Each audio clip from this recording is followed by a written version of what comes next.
Mais Zant Hashem Yitbarach, comme cette semaine, on est la paracha de Be'alotecha et qu'on est juste après la paracha de Nassau qui avait parlé de la femme Sota. Alors que Be'alotecha ouvre sur le sujet de la Ménorah, il m'était très cher de ressortir un très bon vin qui est un Pahadit Tzhak. À la fin, tout à la fin du livre de Hanouka, dans Reshima, que je désirais pour la Refouach Lema de mon papa, Meir Ben Simcha, de Fradi Ben Aliza et de mon très cher cousin Shmuel Eliaou Ben Suzi Sarah, ainsi que de Moshe Ben Sarah, Shakaz Baruch Ishlach Laim Refouach Lema, Refouat Nefesh, Refouat Bouf, ainsi que tous les malades de Am Israël. On va commencer par le Hot Gimel. Il y a marqué Ramban Beparashat Sota Kotev. Le Ramban, un Ahmanide, dans son commentaire sur la paracha de la Sota.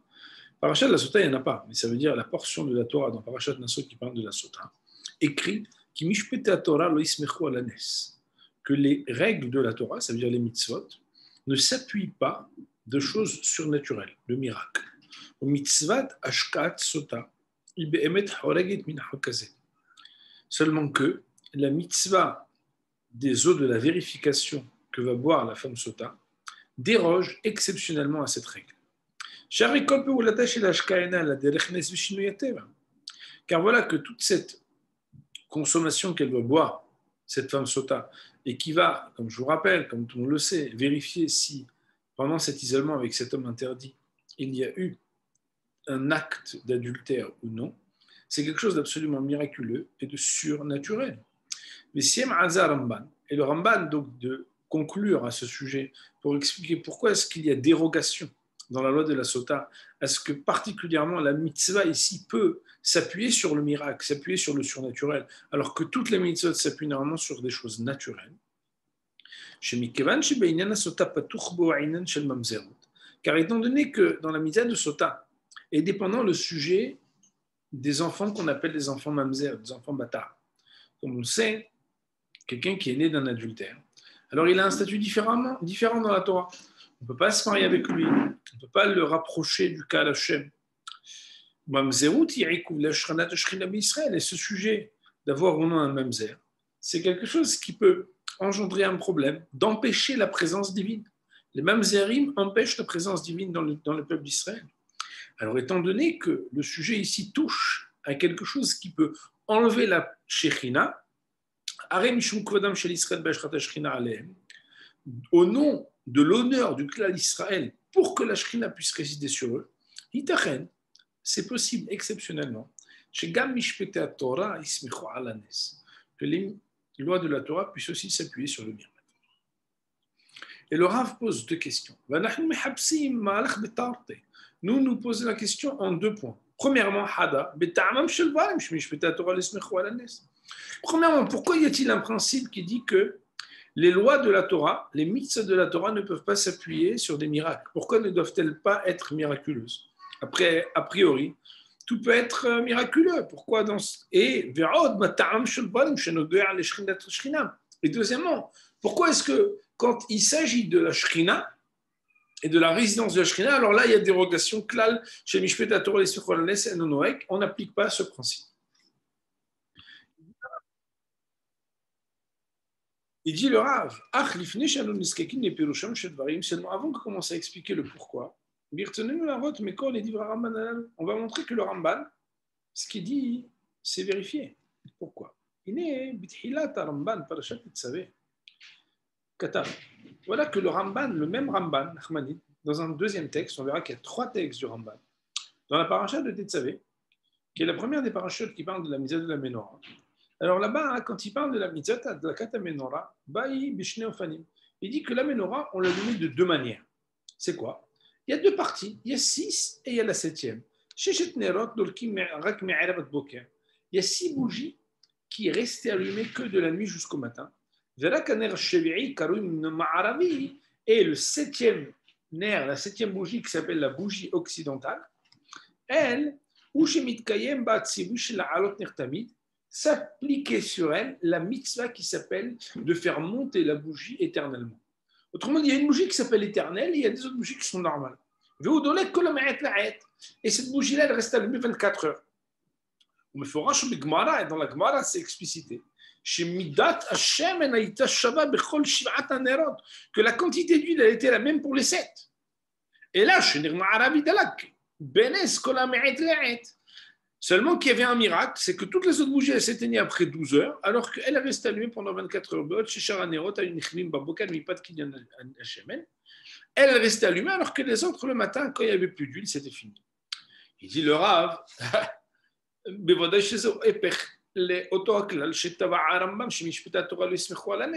voilà que ça va dans le contraire de ce que le Ramban a dit plus haut, que normalement les mitzvahs de la Torah s'appuient pas sur des miracles. Et là, il y a quelque chose de surnaturel, puisqu'on va au-delà de la nature, puisque les autres durent la moitié d'une journée, donc 12 heures, et celle-là va durer 24 heures. Parce que là, en fait, il fallait faire la mitzvah. La mitzvah, elle est quoi? Qui est Nertamid? Ce Nertamid, tu ne peux pas le faire, ce n'est pas un miracle. Donc tu vois qu'une nouvelle fois, on voit quelque chose de bizarre. C'est que pour pouvoir accomplir la mitzvah, il faut quelque chose de miraculeux. Ah, mais toi, tu nous as dit que normalement, il n'y a pas de miraculeux quand on parle des mitzvot, sauf dans le cas de la femme sota. Et là, seulement, ce n'est pas une question. Pourquoi? Que sur ce miracle de Nertamid, il est dit dans la Gemara quelque chose qui ressemble à la femme sota. Que quoi? Gemara, il y a marqué que la mitzvah de la menorah et ce nertamid qui reste allumé, c'est un témoignage pour tous les passants du monde que la Shekhinah réside dans le peuple d'Israël. Il dit le Rav,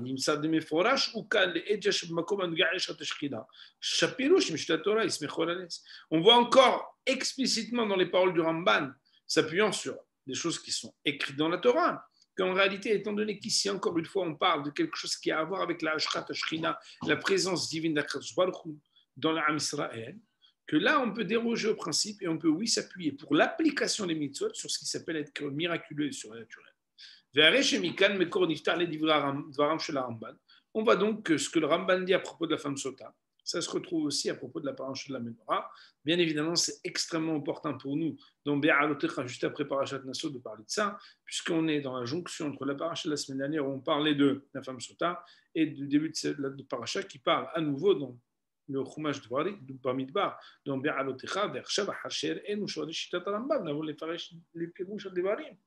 De parler de ça, ben maintenant on va expliquer qu'est-ce que ça veut dire ce sujet. Alors le Rav, pour expliquer en fait cela, il ramène un troisième Ramban à la Torah, un autre Ramban, encore un autre commentaire du Ramban, mais celui-là beaucoup plus connu. Yedu'im em divra Ramban sot parashat Bo. Sont connus des paroles du Ramban à la fin de la parashat de Bo, où il parle là-bas des miracles. Il dit le Rav shemin anissim ageloim anu lomdim alanissim anisarim be'etzem pi'aot ativai. C'est que de ce que sont les miracles ostentatoires et manifestes, nous pouvons apprendre à propos des miracles qui sont cachés dans la nature. Mais c'est le Ramban de dire que tout celui qui n'a pas foi en ce que tout ce qui est naturel, en fait, ce sont des miracles qui sont cachés, il n'a pas de part dans la Torah de Moshe Rabbeinu. Autrement dit, le fait qu'il y a des miracles qui sont ostentatoires et manifestes doit nous renseigner qu'en fait tout est miracle, sauf que c'est des miracles cachés ou des miracles apparents. Et comment on va expliquer les choses de la manière suivante? Voilà que toutes les règles de la nature ne sont que des limitations.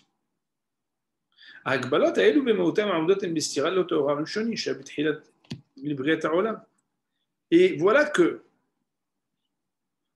ces limitations-là, elles sont dans leur essence une contradiction frontale avec la première lumière, qui était la lumière de la création.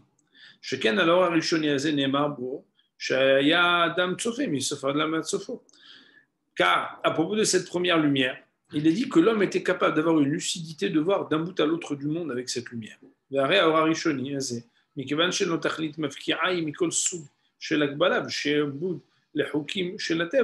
Et voilà que cette lumière qui était d'origine, la lumière première, elle était tellement puissante qu'on ne peut pas parler de limite.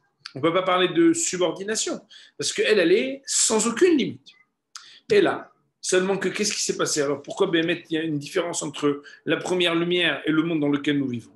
Chez Awarishon Yazin, comme on l'a étudié il n'y a pas très longtemps ensemble, c'est que cette première lumière, elle a été cachée pour les tzadikim, pour la fin des temps. Et d'ailleurs, Rashi Akadosh, je te dire dans le Chumash, d'ailleurs Hashem Kitov, que la lumière était bonne, il fallait que cette lumière Rishona, elle soit pour la fin. Et donc quoi? On comprend hein, qu'elle a été cachée, mais ça veut dire quoi qu'elle a été cachée? Il dit le Rav, Kol maskim al dvar emet tzarich shtebrura et sora akara. Tout celui qui réfléchit un peu de manière authentique aux choses, il faut que ça soit clair dans sa tête. Chaque fois que les Hakamim disent sur quelque chose qu'on l'a caché, on l'a voilé. Ça veut dire quoi on l'a voilé? Ça ne veut pas dire qu'il n'existe plus, qu'il n'est plus présent du tout. Les gars, dans la réalité du monde. Des beomrab les machal. Parce que par exemple, quand les Hakamim nous ont dit qu'il y a un certain moment dans l'histoire d'Am Israël, à la Haron Shonignaz, que l'arche sainte a été cachée. Arrête, quelqu'un serait dans l'erreur à penser, à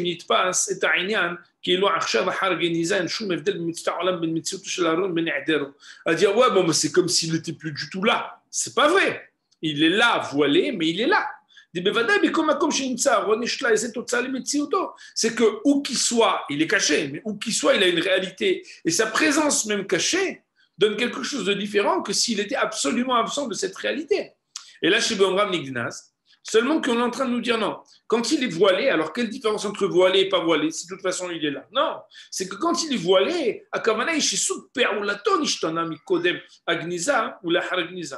c'est que son action voilée et son effet voilé n'est pas le même quand il est voilé que quand il n'est pas voilé. Autrement dit, l'effet est différent, mais bien évidemment, la présence est là. Sous-entendu, l'éclat de la lumière, qui est 100 watts, 1000 watts, 100 000 watts, est là. Sauf que le voile fait que s'il n'était pas là, il n'y aurait même pas de reflet, mais il y a oui quelque chose. C'est qu'avant qu'on mette un voile, la lumière, elle était explicite, elle était lumineuse, elle était éclatante. Alors qu'après qu'il soit voilé, son action et sa révélation n'est que couverte et cachée. Il dit le Rav, si c'est comme ça, si c'est une chose pour le Aaron, pour l'arche sainte, c'est la même chose pour la lumière.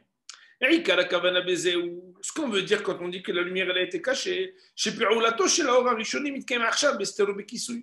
maintenant la première lumière d'origine, elle a une action, mais son flux il est caché. Mais il est là.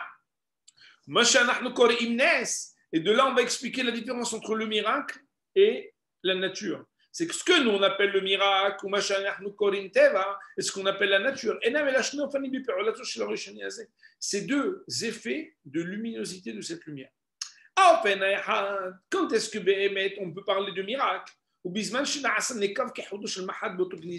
C'est comme s'il y a un voile, et il y a un trou qui s'est fait dans ce voile, et on voit un faisceau lumineux éclatant qui vient nous illuminer. Ça s'appelle le miracle.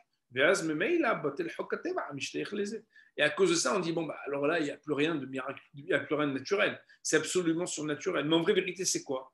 Comme le mot nas, il veut dire une fuite, vayanos, il y a comme une fuite lumineuse d'un faisceau, d'un trou dans ce voile qui normalement devait garder quelque chose qui nous rendait opaque et épais cet effet. Cette émanation du faisceau, qui est tout à fait anormale, qui fait que, attends, on ne comprend plus rien, c'est quoi cette... Waouh, t'as vu ça? Incroyable! Incroyable de quoi? Ça s'appelle le miracle. Ou la par contre, lorsque le voile est voilé de tous bords, et que finalement la luminosité n'est venue que par le biais d'un écran. Ce que l'on voit, c'est quelque chose qui s'appelle le naturel. La nature, c'est le passage de cette lumière dans un voile qui enlève l'éclat indiscutable et la fuite de cette lumière d'origine. Et comme ça, on peut comprendre le Ramban. C'est que quand il dit que la nature ne sont que des miracles cachés, ça veut dire que c'est la même lumière qui éclaire, qui est la même lumière qui éclaire lorsqu'il y a un faisceau de lumière éclatant qui est le miracle. Cette même lumière, c'est la même lumière qui éclaire, mais de manière moins éclatante lorsqu'elle est voilée, de ce qu'on appelle nous la nature.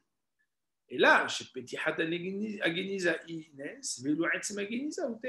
c'est que le dévoilement ponctuel, même dans un point ponctuel, un point qui passe, s'appelle un miracle, alors que le recouvrement lui-même, c'est nous laisser dans le monde qui s'appelle le monde de la nature.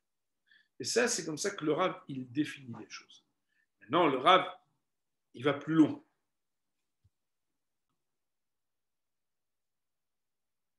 Il dit le Rav, maintenant on va continuer un peu plus loin.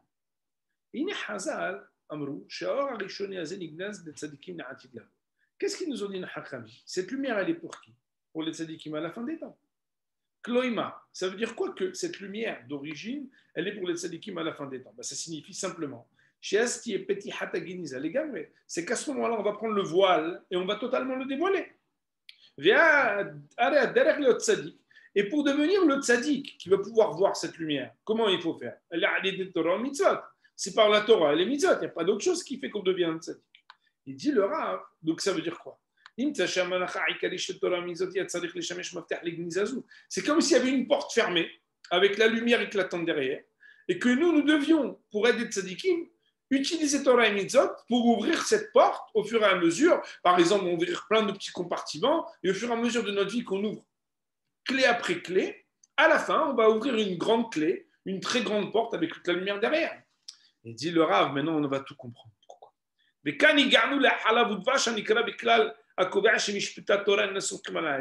Maintenant, on va goûter le miel et le lait, ça veut dire la douceur de ce que signifie que c'est impossible que les mitzvot puissent normalement, de manière principielle, répondre et s'appuyer sur les miracles. Pourquoi? Car voilà,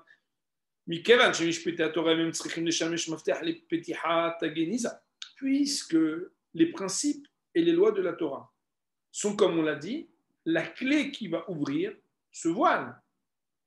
Quand est-ce qu'on met une clé? On met une clé quand la porte elle est ouverte ou quand la porte elle est fermée? On le met dans le trou de la serrure quand la porte est fermée. Tu ne mets pas une clé pour ouvrir la porte quand la porte elle est ouverte. Si la porte elle est ouverte, tu vois déjà la lumière, tu n'as pas besoin de l'ouvrir. Il dit le Rav de cette image-là,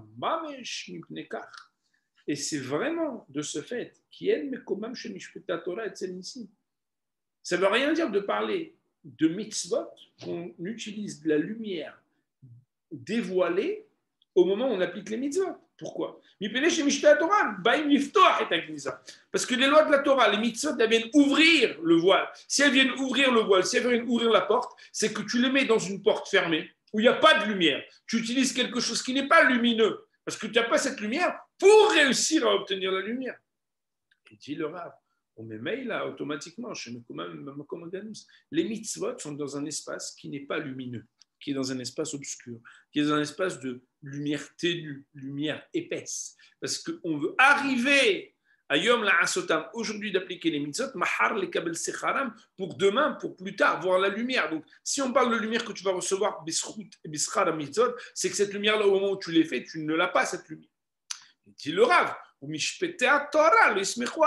pour ça que tu ne peux pas utiliser au moment où tu fais les mitzvot la lumière que tu peux recevoir que comme le résultat de ce pourquoi tu fais les mitzvot. Parce que le miracle, c'est quoi? C'est révéler la lumière qui est derrière. Et là-bas, il n'y a pas de rôle à jouer dans les lois de la Torah si si déjà tu es de l'autre côté de la porte. Parce que si tu es du côté obscur, alors utilise des moyens qui sont de la lumière ténue, des moyens qu'on appelle le naturel. Mais si tu es du côté du miracle, ma foi, il n'y a plus de raison d'être même de la mitzvah.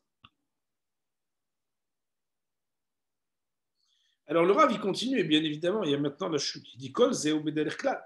Tout ce qu'on est en train de dire dans les mitzvot, c'est de manière générale.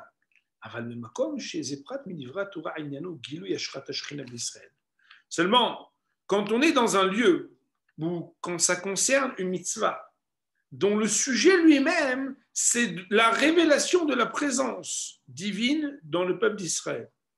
Alors à ce moment-là, puisque ce qui est concerné, c'est la révélation de la lumière dans ce monde-ci,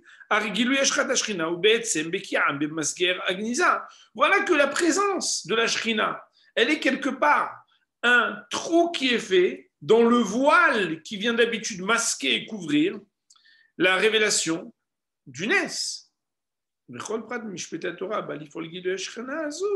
Et à ce moment-là, chaque fois qu'une mitzvah est liée avec ce qui doit révéler la présence de la Shekhinah, c'est pas grave là que on utilise quelque chose qui soit quelque part un peu magique et surnaturel et miraculeux. Pourquoi? Parce que l'objet même de la mitzvah à ce moment-là, c'est de révéler qu'il y a quelque chose d'un faisceau miraculeux qui se révèle de la présence divine avec le peuple d'Israël. Et désormais, ça ne nous dérange pas que ça s'appuie sur le miracle. Il dit le Rav, grâce à ça, on a la réponse à une grande question. Grâce à ça, on gagne d'expliquer une Gemara donc, sur laquelle on peut avoir une grosse question à propos de la lumière de la bougie occidentale, la 7e bougie. Chaque Gemara en mérite. Voilà que la Gemara, qu'est-ce qu'elle dit? Comme on l'a cité plus haut. Le fait qu'elle puisse rester allumée pendant 24 heures alors que les autres duraient 12 heures, c'est la signification, le témoignage que la présence divine réside dans le peuple juif. Alors le Rav dit, c'est très étonnant d'utiliser cette phrase. Pourquoi? Est-ce qu'il manquait d'autres miracles dans le Beth Amikdash pour avoir besoin de parler de ce Ner Ma'aravi? Alors Mishnah Meforeshet, voilà qu'il y a une Mishnah dans Masechet Avot que tout le monde connaît dans Maxime des Pères, où là-bas on dit qu'il y avait 10 miracles qui étaient permanents dans le Beth Amikdash. Ceux qui ont étudié le Daf Yomi dernièrement, ils ont étudié la Gemara de Yoma. On parle de ça. Il dit le Rav,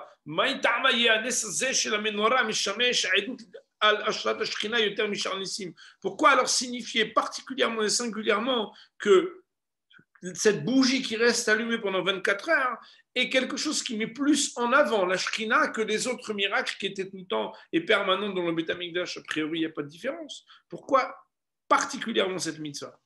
Et là, seulement que grâce à ce qu'on a dit, on peut répondre à cette question.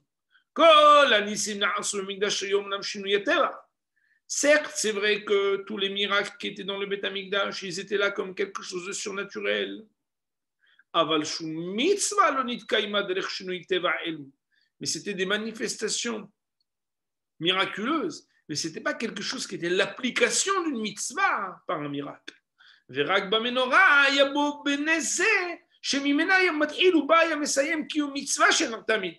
Alors que dans la menorah, il y avait quelque chose de spécial. Ce n'est pas juste qu'il y avait un miracle, c'est qu'on appliquait la mitzvah en utilisant et en s'appuyant sur un miracle.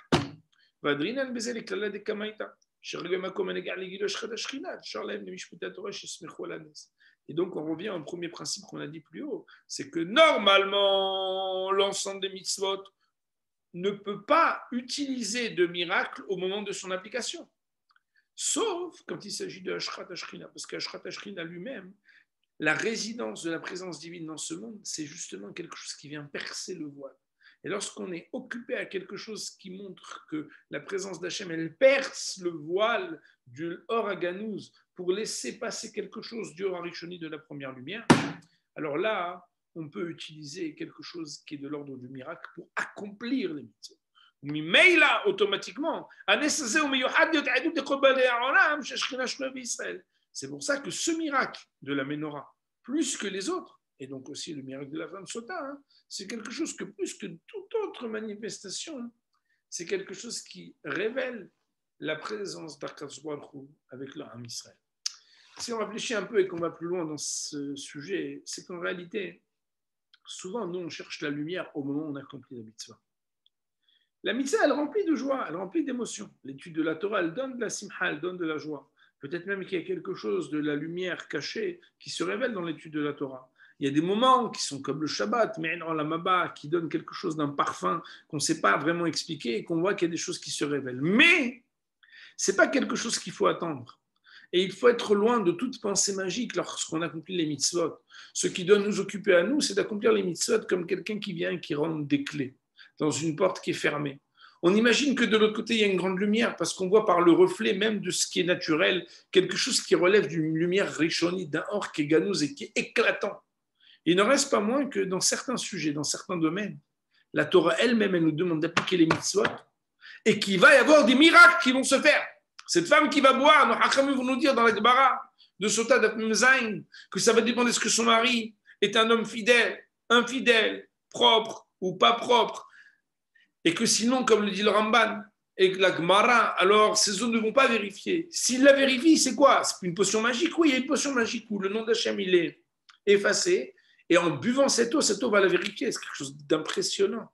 Comment c'est possible? Mais normalement, Mishpeta Torah lo ismechu alanes, oui. Mais étant donné qu'ici, on parle de Mamzerut, on parle d'Ashrat Ashrina, là, on déroge. Parce que là, on est dans un faisceau qui dépasse. C'est de la lumière richonite qui vient se révéler. De la même manière, dans la Menorah de Parashat Shavua, on est en train de dire que finalement, on va allumer à partir du Nertamid, alors qu'on a mis la même quantité d'huile, elle va rester 2 fois plus longtemps. Mais comment c'est possible? Normalement, on ne peut pas s'appuyer sur des miracles. On n'est pas sommaire sur le miracle.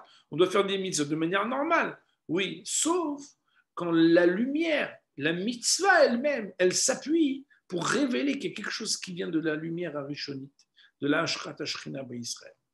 On va dire, Amen.